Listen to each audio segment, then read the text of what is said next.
IPL போட்டியில் சென்னை ஹைதராபாத் அணிகள் மோதின. இதில் முதலில் பேட்டிங் செய்த ஹைதராபாத் அணி 20 ஓவர் முடிவில் 9 விக்கெட்டுகளை இழந்து 194 ரன்கள் எடுத்தது. இதையடுத்து களமிறங்கிய சென்னை அணி தட்டுத்தடுமாறி மெதுவாக ரன்களை சேர்ந்தது. வெற்றிக்கு போராடிய சென்னை அணி 20 ஓவர் முடிவில் 184 ரன்கள் மட்டுமே எடுத்து போராடி தோல்வியை தழுவியது. இதன் மூலம் ஹைதராபாத் அணி 10 ரன்கள் வித்தியாசத்தில் வெற்றி பெற்றது.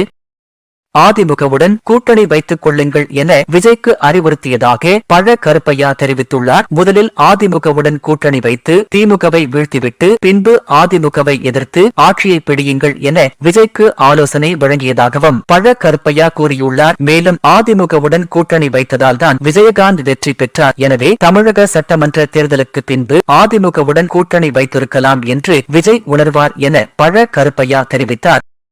தேர்தலில் திமுக கூட்டணி மகத்தான வெற்றி பெறும் என ஸ்டாலின் தெரிவித்துள்ளார். தமிழகம் முழுவதும் பொதுமக்களின் அமோக ஆதரவு இருப்பதாகவும் ஆட்சிக்கு எதிரான அலை வீசவில்லை என்றும் அவர் கூறியுள்ளார். திமுக அரசின் திட்டங்களால் ஒவ்வொரு குடும்பமும் பயனடைந்திருக்கிறது என்றார். மேலும் 8,000 ரூபாய் கூப்பன் உள்பட அனைத்து நலத்திட்டங்களும் மீண்டும் ஆட்சிக்கு வந்தவுடன் நிறைவேற்றப்படும் எனவும் ஸ்டாலின் உறுதியளித்தார். விஜய் ஸ்டாலினை அங்கிள் என்று சொன்னது தனக்கு பகீர் என ஆகிவிட்டதாக சத்யராஜ் தெரிவித்தார். பெரம்பூரில் பேசிய அவர் தலைவா படத்திற்காக கொடநாட்டில் அம்மா என்னை மன்னிச்சிருங்க அம்மா என்று கைகட்டி நின்றார். அப்போது ஜெயலலிதாவை ஆண்டு என கூறியிருந்தால் அவரை கொத்து பரோட்டா போட்டிருப்பார்கள் என விமர்சித்தார். மும்பை, சென்னை, கொல்கத்தா ஆகிய அணிகளின் செயல்பாடுகள் ரசிகர்களை மனஉளைச்சலுக்கு ஆளாக்கியுள்ளது. இந்த 3 அணிகளும் சேர்ந்து 13 IPL கோப்பைகளை வென்றுள்ளன. ஆனால் இந்த சீசனில் புள்ளிப்பட்டியலில் 3 அணிகளும் மோசமான இடத்தில் உள்ளன. 6 போட்டிகளில் விளையாடிய சென்னை அணி 2 வெற்றிகளுடன் 7வது இடத்திலும், 5 போட்டிகளில் விளையாடிய மும்பை அணி 1 வெற்றியுடன் 9வது இடத்திலும், 6 போட்டிகளில் விளையாடிய கொல்கத்தா அணி 5 தோல்விகள் மற்றும் ஒரு மேட்ச் டிரா என கடைசி இடத்திலும் உள்ளது.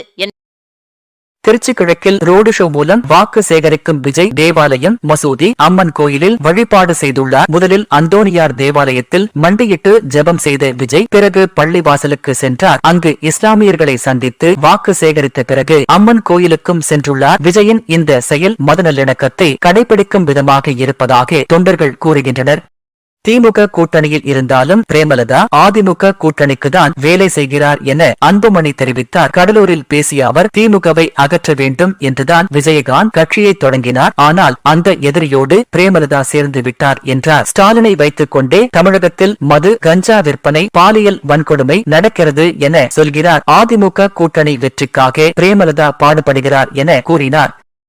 சென்னை அணியின் தோல்விகளுக்கு கேப்டன் ருதுராஜிற்கும் முக்கிய பொறுப்புண்டு. அணியின் உந்து சக்தியாக திகழ வேண்டிய அவர் போட்டிகளில் சோர்ந்து உடல் மொழியுடன் காணப்படுகிறார். திடமான முடிவை எடுப்பதில்லை என்பதால் அனுபவமிக்க சாம்சனை கேப்டனாக நியமிக்கலாம் என அஸ்வின் உள்ளிட்டோர் வலியுறுத்துகின்றனர். மேலும் சென்னை அணி நல்ல பார்முக்கு வரும் வரை தோனியை மீண்டும் கேப்டனாக்கலாம் என ரசிகர்கள் கோரிக்கை வைக்கின்றனர். கேரளாவில் சிக்கனுடன் கிருஷ்ணர் இருக்கும் விளம்பர படத்தை சமூக ஊடகங்களில் பகிர்ந்த ஹோட்டல் மீது போலீசார் வழக்கு பதிந்துள்ளனர். மத உணர்வை புண்படுத்துதல் மற்றும் மத கலவரத்தை தூண்டும் பிரிவுகளில் கீழ் ஹோட்டல் உரிமையாளரையும் அவரது பார்ட்னரையும் போலீசார் கைது செய்துள்ளனர். இதையடுத்து அந்த உணவகம் சார்பில் மன்னிப்பு கோரப்பட்டது. இருப்பினும் நெட்டிசன்கள் கடுமையாக கொந்தளித்துள்ளனர்.